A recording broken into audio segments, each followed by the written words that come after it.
Okay, I think I see some parents trickling back in. Thank you all for being gracious and letting them get their kids delivered, do the handoff there. I want to say a special thank you to Callie and Savannah for leading us this morning. We've talked in the last couple of weeks about being a church that nurtures our younger generation. Those are two of our college students. We're so proud of them. It's so good to see those young sisters in the Lord using their gifts to serve the body of the Lord. So thank you all for singing out and encouraging them. And I know you're going to just surround them after worship this morning and thank them for doing that. We're excited to see how the Lord just grows their talents to use to serve his body. Like Chris said, we are in a series that we're calling OT Mixtape. We're revisiting some of those Old Testament stories that you may not have thought of in a very long time. As we've been working on this series and figuring out which characters and narratives we are going to include over the next few weeks, I had a realization about myself and my understanding of these stories. And that is that my familiarity with a lot of these Old Testament characters and narratives comes from two places. One is Bible Bowl. Any of y'all grow up in a church or school or whatever that did Bible Bowl? Okay, I see a couple. Where you would try to master all of these like trivia facts about these Bible stories, okay? So you would be able to name the 12 tribes of Israel, all of these little details in the story, all of those difficult to pronounce names, you would know how to pronounce them correctly. You would be able to give the interpretation for each one of those, the geographical locations for all of these stories. Okay, so there was a high value on mastering the facts of these stories, all right? The other place that I gained a lot of my knowledge and understanding of these characters and stories was from, I bet you can guess, VBS. VBS. So you come in and you've got, like 15 minutes with a bunch of screaming 4-year-olds, and you're trying to make that story memorable and to sort of wrap it up with a neat little bow, right? So we treat some of these stories like morality tales. Moses did this, and so therefore, boys and girls, you should do this too. Daniel was brave in the den of lions, and you should be brave too. And there's nothing wrong with that. But as we get older and we wrestle with the complexity of some of these stories, we realize that just the facts and morality tales, those are not sufficient frameworks for dealing with what we encounter in these biblical narratives. Even people that we might call heroes of the faith, when you return to some of these stories as an adult and you read it and there's nobody standing at the front of the room with a little flip book with visuals directing your attention to the things that you're supposed to remember, and there's no catchy VBS song to give you the moral of that story, we encounter things that are complicated, that are troubling, that feel incongruent with who we believe God to be or who we know Jesus to be. And so I want to say to you this morning, we're about to get into one of those stories. And I want to say to you that the more that I sit with some of these stories and the more that I'm able to engage with other material and sit under some teaching of biblical scholars and theologians who've spent years and years and years with these stories, the more I have come to believe that feeling of being troubled or uncomfortable with some things that happen in the biblical story, it's part of the point. the way that some of these narratives are presented in the text, it's pretty unvarnished. Like, the person who's recording these stories for us in the Bible is not going to great lengths to make excuses or to paint over. They're not doing a lot of like theological gymnastics to justify some of these choices that are made by the characters in the narrative. They're putting it out there, and they're inviting the reader to wrestle with that, to wrestle with the choices that are made and the consequences that come from that, and the baggage that that gives to the children and the grandchildren of these characters. And that's not necessarily the way that we were taught to read the Bible or to engage some of these texts. But I think that was actually the literary context and the literary mindset of the people of Israel who stewarded these stories. They did sit with them. They meditated on them. They wrestled with them. Sometimes you can even see the narrator helping the reader draw conclusions about consequences of a choice that were made here that are still being felt generation later. So, I want to give you the freedom this morning as we are reading through one of these little snippets of a narrative to feel your feels, okay? And if you're a little squirmy about some things that happen, let me say that's okay. I think the text is inviting you to do that. All right, so we're going to wrestle through that together. And I also want to say that we have the overwhelming blessing of being able to look back on these stories through the lens of Jesus. Sometimes we say here at Compass that we want to have a Jesus hermeneutic. Hermeneutic is just like a fancy scholarly word. If you use that word with your friends, they will think you're so refined. It's just a fancy scholarly word that means the interpretive framework, the way you make sense of these stories in this text. And we want to do that through the lens of Jesus. Jesus said to his disciples, if you have seen me, you have seen the Father. So we want to let our experience of Jesus help us as we wrestle through and sit with some of these difficult places in the text. Okay? All right. So,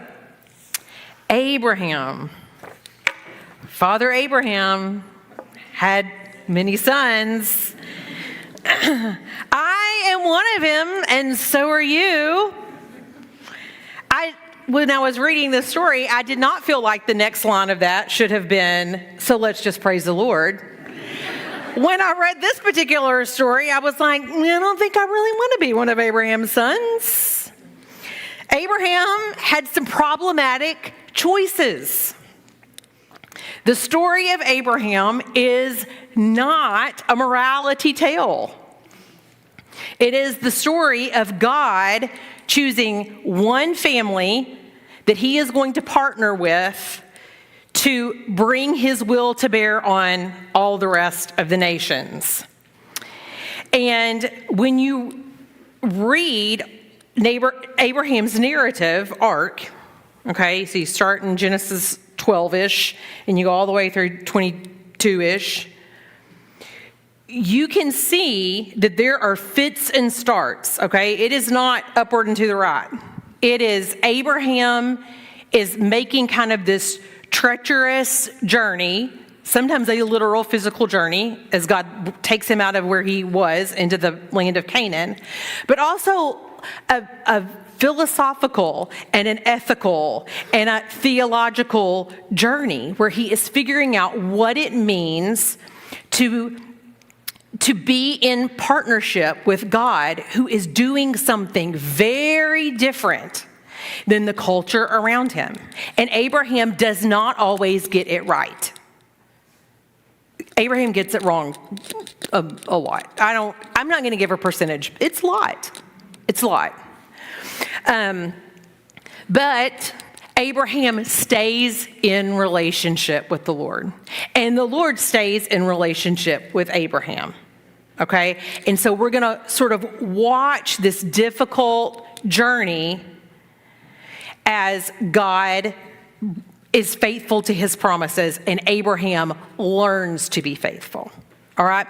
So one thing I want to say is, just a reminder, this is how it was. All right? The narrative that's presented to us is not necessarily the same as this was how God chose for it to be. God gives Abraham agency, and God, he stays faithful to him, but he makes Abraham and Abraham's family live with the consequences of those choices. All right? So just real quick, let me give you a little overview here, and then we're going to drop into one little part of this narrative. So God calls Abraham. He makes a promise to Abraham. All right? Abraham and Sarah are old. They are without a child or an heir, which in that culture was devastating. God brings them into Canaan. They're there for a little while, and then there is a famine. And Abraham decides himself that he's going to go to Egypt. Put a little pin there. That he's going to go to Egypt where he hears that there is food. Abraham is afraid when he goes there that Pharaoh will take his wife, Sarah, who is so beautiful, he is convinced that she cannot be resisted. And so Abraham and Sarah have this plan. Abraham says, Sarah, let's say that you are my sister, because otherwise Pharaoh is going to see you and want you for himself, and he will kill me and take you. The Bible doesn't fill in all of the details here. Like, we don't get all of Abraham's logic here.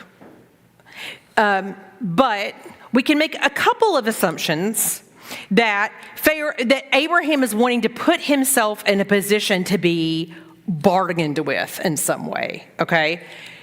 The dirty truth of that is the bargaining chip becomes who? Sarah, his wife.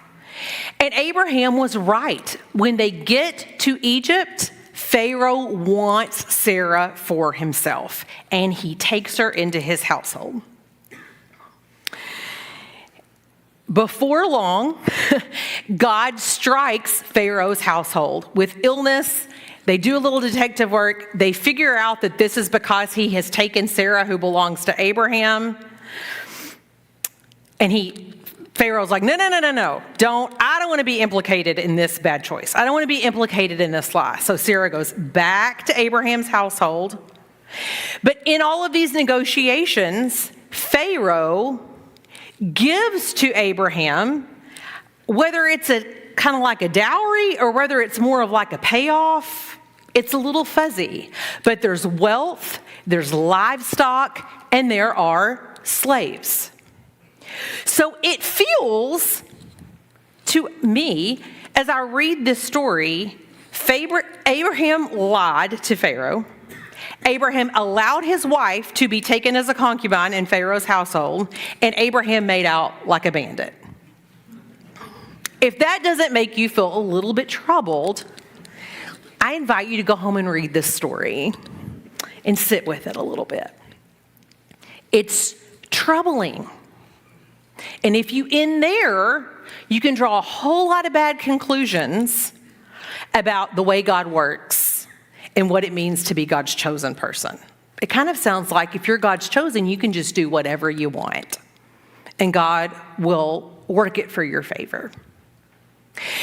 But if you stay with Abraham's story, you realize that what Abraham gets out of this bargain becomes the source of incredible conflict for his family that ripples through generations. All of that wealth that he inherits becomes a source of family conflict as Abraham and his nephew Lot and their households end up fighting because there's not enough room for all of the cattle to graze. So their hired people begin fighting. That causes them to have to part ways. So it's a family division. all around Abraham, there is warfare. Abraham gets drawn into that. There's the story of Lot going to Sodom and Gomorrah. I'm not touching that one with a 10-foot pole this morning, but it's there. Okay, so there's all of this conflict inside the family and outside of the family. Then we kind of go back to Abraham and Sarah, the narrative does, and they're still waiting for God to fulfill this promise that they are going to become a great nation, that God is going to bless them. And they are beginning to get impatient, and they are beginning to wonder if they can really trust this God who has called them out of their land and away from their family into a land of strangers. Can God's word be trusted? So Genesis 12, here's the beginning of Abraham's story. God says to Abraham, I will make of you a great nation, and I will bless you, and I will make your name great so that, let's read it together, so that you will be a blessing. So you will be a blessing. That is how God initiates this conversation. And it's easy for us to sort of get into the story, and we're looking at it through Abraham and Sarah's point of view. And so we're waiting and waiting and waiting on that promised child. And that's part of it, yes. That is a tangible part of what God's promised. But it misses the end game of the promise. God's end game, the big vision here is that Abraham will be a blessing. In Genesis 22, toward the end of the story, here's how God puts it. By your offspring shall all the nations of the earth gain blessing for themselves, because you have obeyed my voice. This is not just about Abraham and Sarah getting the baby that they were hoping for and having a story that people around them would look at and respect and say, oh yeah, God blessed you with that promised child after all of these years. God calls Abraham because he wants to use Abraham to be a blessing to all people. Abraham is not chosen over and above the rest of the people of the world because they're unchosen. Abraham is chosen because God is going to use him to be a blessing to all people. And so Abraham's story invites us to ask at every turn as he makes choices, is Abraham acting in a way that he is a blessing to those around him? Okay, so Genesis 15:5. God again promises Abraham, your offspring, he takes him outside and he was like, look up to the stars. Remember this? This is a good VBS story. Look up to the stars. Your descendants are going to be as numerous as the stars above you and like the dust of the ground. But God says, know this for certain. Your offspring will be aliens in a land that is not theirs, and they shall be slaves there, and they will be oppressed for 400 years. But I will bring judgment on the nation that they serve, and afterward they shall come out with great possessions. So already God's giving us a little hint that his heart is not just for those who are successful, who are riding at the top of their game. God says to Abraham, even your people, these people that I am promising you, they are going to be aliens. They are going to be enslaved. They are going to be oppressed. Genesis 16. Still waiting for the baby. Sarah, Abram's wife, okay, Abraham and Sarah, we haven't changed their name yet. Just go with it, okay. Sarah, Abraham's wife, had borne him no children, but she had an Egyptian slave whose name was Hagar. And Sarah said to Abraham, you see that the Lord has prevented me from bearing children, so go in to my slave, that it may be It may be that I shall obtain children by her.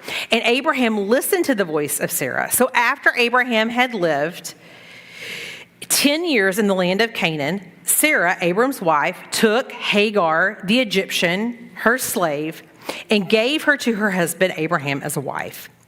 He went into Hagar, and she conceived, and when she saw that she had conceived, she looked at contempt with her on her mistress.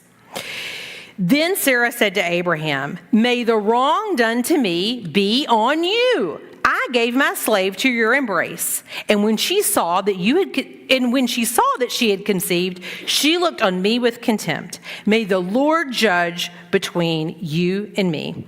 But Abram said to Sarah, "Your slave is in your power. You do to her as you please." Then Sarah dealt harshly with her, and she ran away from her. The angel of the Lord found her by a spring of water in the wilderness, the spring on the way to Shur. That would be on the way to Egypt, by the way. And he said, "Hagar, slave of Sarah, where have you come from and where are you going?" She said, "I am running away from my mistress Sarah." The angel of the Lord said to her, "Return to your mistress and submit to her."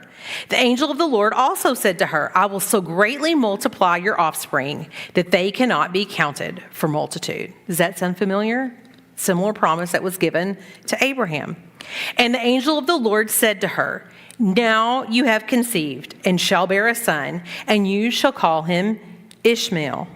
For the Lord has given heed to your affliction.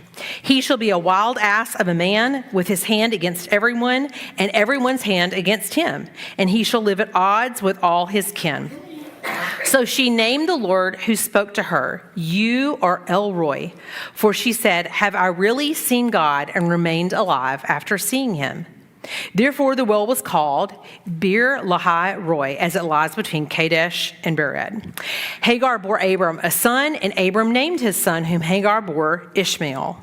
Abraham was 86 years old when Hagar bore him Ishmael. So here we have Hagar, the immigrant, who is promised a son, much in the same way that Abraham has been promised a son that will become a great nation, a son who is named Ishmael, which means the Lord hears.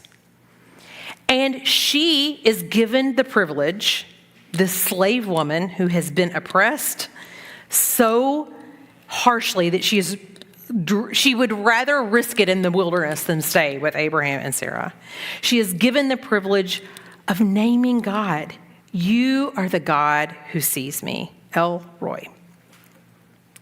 So she goes back and stays with Abraham and Sarah. Now, this is another part of the story that troubles me a little bit. I don't understand why it is that God does not just take Hagar out of that situation right then. I don't know why it is that God says to Hagar, "Go back and let yourself be further oppressed by Abraham and Sarah." But that's what he asks her to do. I have to wonder if a little bit of that is just God giving all of these people a chance to do something different, and God creating a space where the people in this story who have treated each other so poorly are having to face one another and own up to the consequences of their choices. I don't know. That's something for us to meditate on and think about and wrestle with a little bit more. Okay, so we're going to fast forward. Finally, Abraham and Sarah have Isaac, the son that has been promised. The child grew and was weaned, so he's a toddler now. Abraham made a great feast on the day that Isaac was weaned. But Sarah saw the son of Hagar, the Egyptian, whom she had borne to Abraham, playing with her son Isaac. So she said to Abraham, "Cast out this slave woman with her son, for the son of this slave woman shall not inherit along with my son Isaac." The matter was very distressing to Abraham on account of his son. But God said to Abraham, "Do not be distressed because of the boy and because of your slave woman. Whatever Sarah says to you, Do as she tells you, for it is through Isaac that offspring shall be named for you. As for the son of the slave woman, I will make a nation of him also, because he is your offspring. So Abraham rose early in the morning. He gives Hagar bread and a skin of water, and he gives Ishmael to her and sends her away into the desert. She wanders around in the wilderness of Beersheba. When they have drunk all the water and eaten all of the bread, she decides that this is hopeless, and she leaves Ishmael under one of the bushes.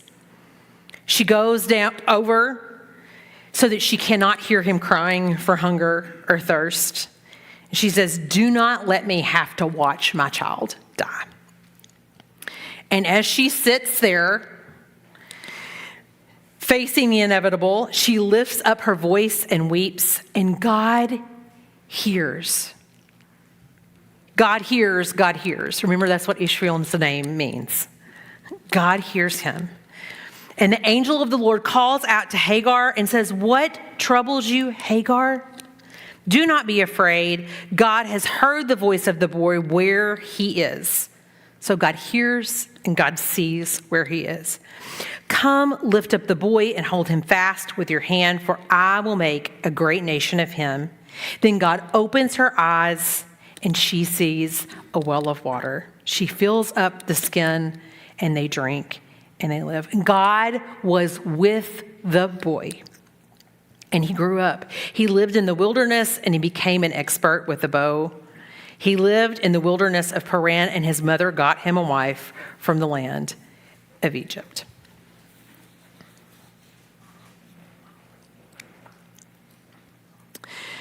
The story of Abraham and Sarah and Hagar is troubling. But this biblical narrative exposes the cycles of violence and oppression. Abraham acquires Hagar as a slave because he's also treated his wife as a possession. Abraham and Sarah use her for their own ends.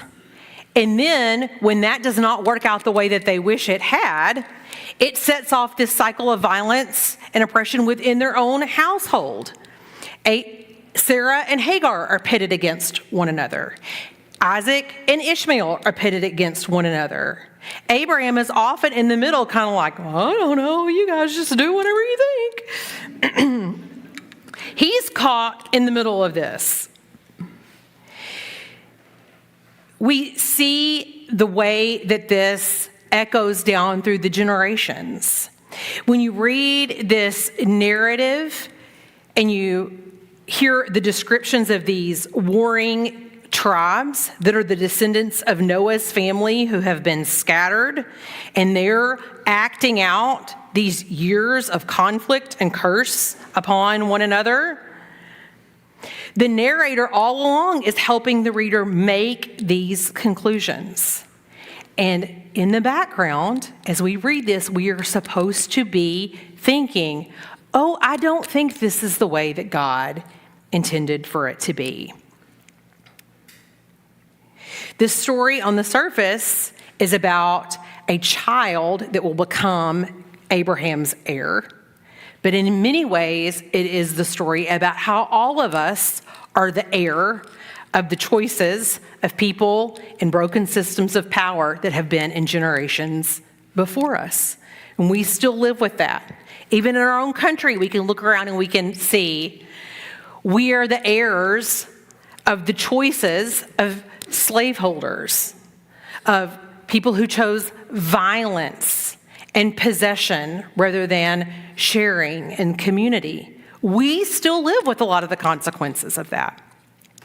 We live with the consequences of choices like Abraham and Sarah and Hagar did of our own families. We inherit that baggage, that trauma, toxic relationships, unhealthy ways of dealing with one another, of solving conflict, of how we act in a marriage, of how we parent. We inherit those ways of being with one another that are not Christ-like. We can be stuck without God's help, without Jesus' intervention in those cycles of violence. Another insight from this story. Abraham is offered the opportunity to see God, but he has not let God teach him how to see. Over and over in this story, we see that Abraham is still stuck in old ways of seeing other people as possessions, as pawns in a way to get what he wants and he needs, even if what he wants is sort of shaped by this promise that God has given him. In contrast, though, we see Hagar here, who is not in a position of power. She's in a position of powerlessness. And she is able to recognize the compassionate gaze of the Lord. She is removed from this power game, the struggle of possession and wealth, a patriarchal system. And when she is in her moment of deepest need, she is able to recognize that God sees her, that he is attentive to her need, that he hears the cry of those who have been treated unjustly. And that gives her the strength and the courage to go on. From her position of powerlessness, Hagar is able to see reality as God sees reality. God, looking at Abraham and everyone that is around him, sees this is not the intention he had for his earth. And he is trying to get Abraham to see it. But Hagar here on the fringes is able to see and align her heart and her vision with the vision of God. This morning, we have a friend with us from our community. Casey Kidd is here from the Family Crisis Center, and I want to invite Casey to come. She was here with us at 10 o'clock to share just a little bit about the Family Crisis Center and the work that they do here in our community. And I'm going to ask her just to share for a couple of minutes about this mission and the way that it aligns with the heart of God, and then we'll be done. Here you go, Casey. Okay. So, Casey, thank you for being here. Oh, yes, tell us just briefly, what's the heart of the mission of the Family Crisis Center? Sure. So the mission of the Family Crisis Center is to assist individuals who have been impacted by domestic or sexual violence to move from level of victimization to empowerment. So what's your hope for these women and children that you're serving through the Family Crisis Center? So we want them to know that we're a safe place for them, that they have the hope of a new chapter, that they can stay away from the situation that they did have to flee from, and that it's never too late to be able to feel safe and to be on their own.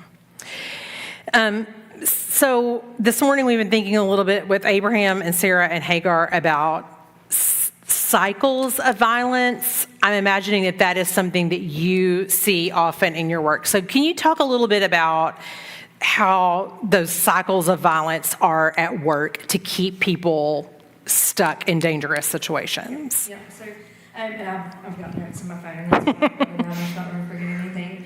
So if a male is raised in a household of domestic violence, that male is more likely to be an abuser. And if a female is raised in a house with domestic violence, she is more likely to become a victim herself one day. And it's hard because they really don't know what a relationship should look like if that's the norm for them, and don't really know that there's a different way to be treated or a different way to treat others.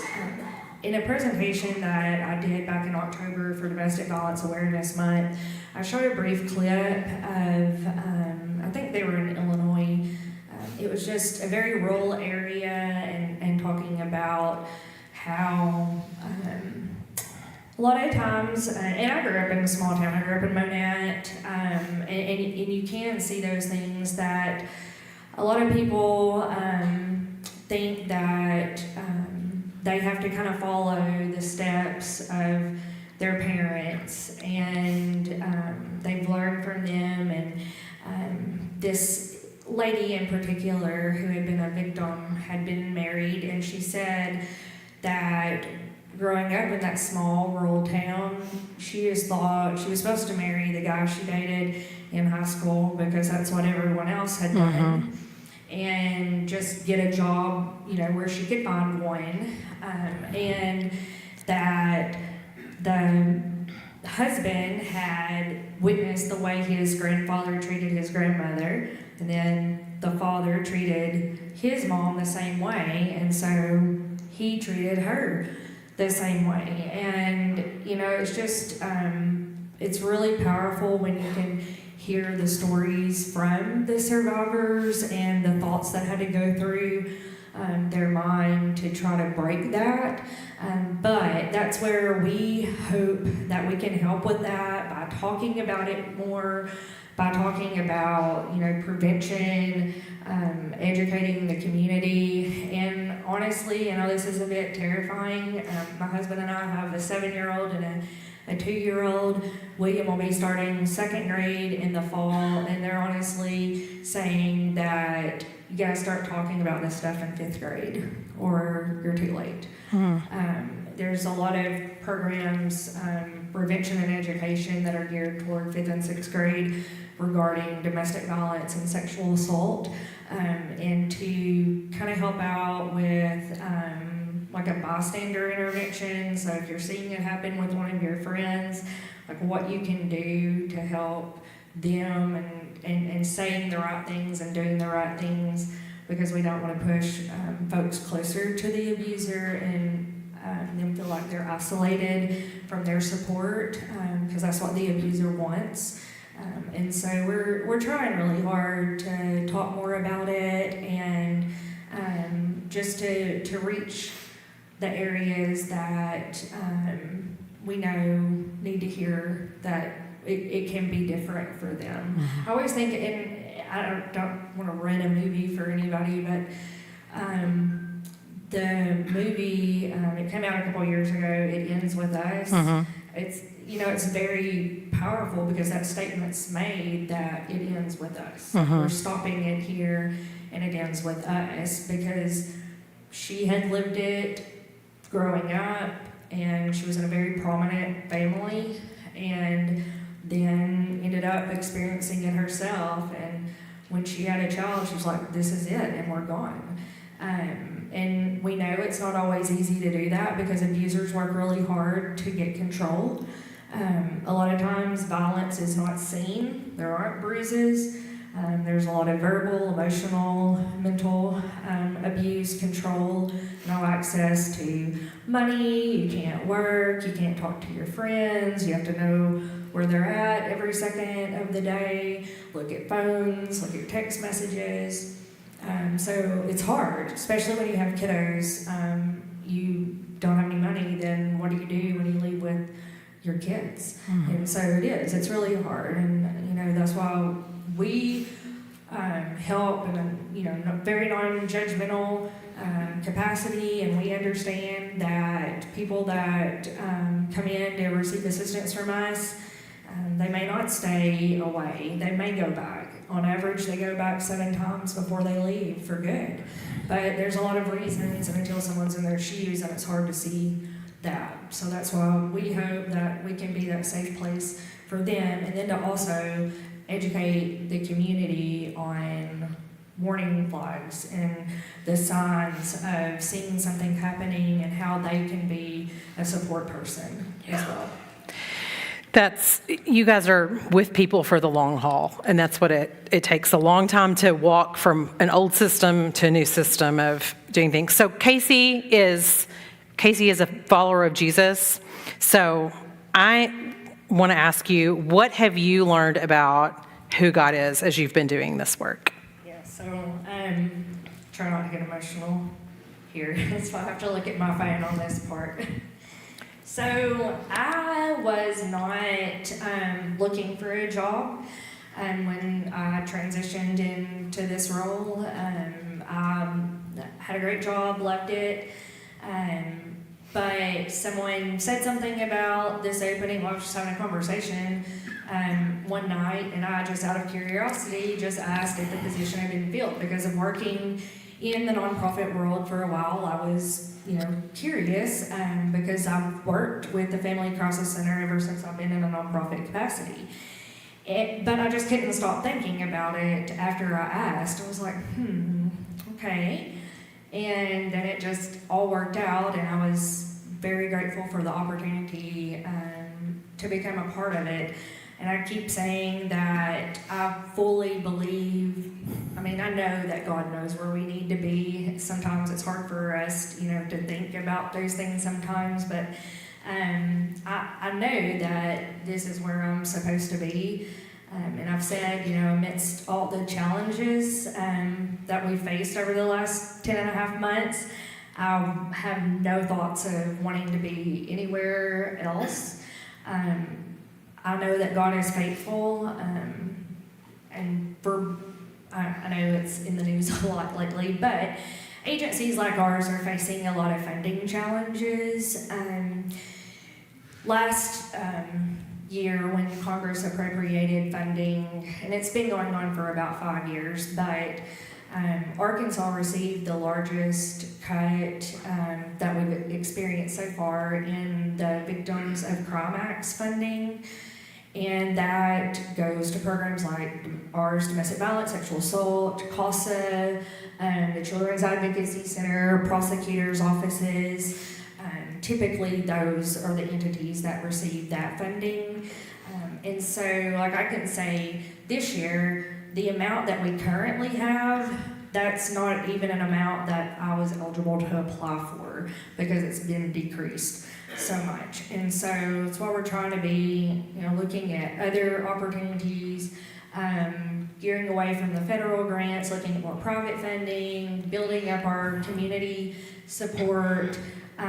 But I know God is faithful to us. We'll have situations where we'll have something come up, and I'll have to write a larger check or this or that, unexpected things, and then the next day we'll get a check of an insurance reimbursement from a previous year where we were due this larger refund.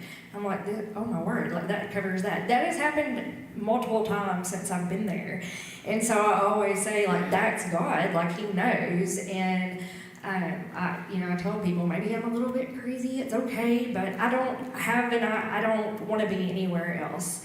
I love what we do, and I always say I'm not the one doing it. I just have the opportunity to lead the team, but the team, they are the ones that are working every day with the individuals that we serve. They are witnessing that trauma and helping them through that. So they are literally the real rock stars.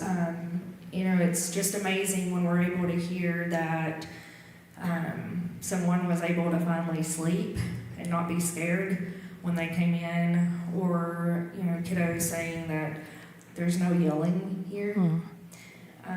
So I'm thankful for that opportunity, and just happy to be a part of it. Hopefully we can just continue working to make a difference, but yes, I'm not going to cry, so I'm going to stop there. Can we thank Casey? We're thankful for the faithful work that you do. Thank you. Thank you for having me. I don't want to cry back. Hagar's story and Casey's stories remind us that God's eyes and ears are turned toward those who are oppressed. And for those of us who want to live close to God, we're going to learn to do that as well. Hagar and Abraham and Sarah's story reminds us that it is God's faithfulness that sustains Abraham's formation journey.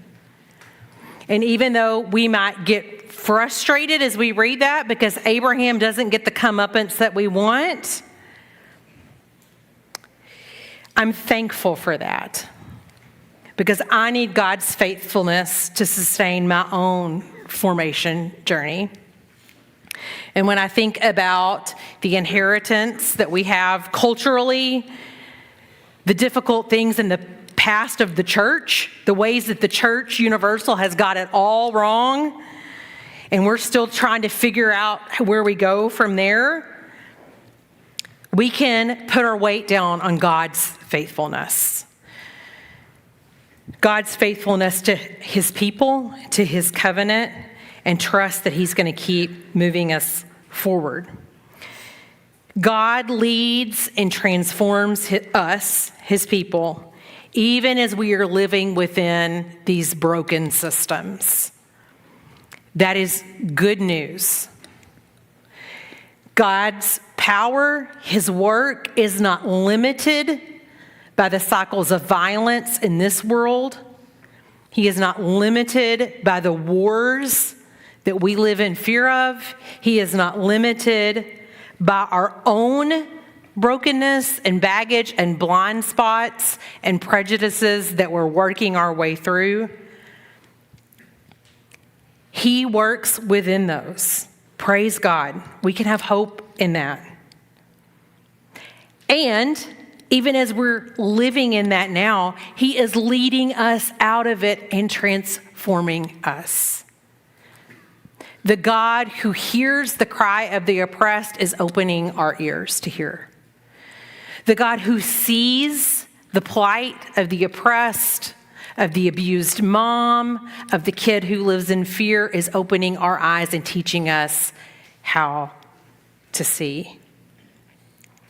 The God whose heart breaks where there is injustice, where there is slavery, where there is poverty, where there is greed, where there is violence that takes bread out of the mouths of babies to buy bombs, teaches us how to love the way that he loves. The God of shalom teaches us to set our feet on the paths of peace. When he calls us, may we be like Abraham and choose to take the journey with him.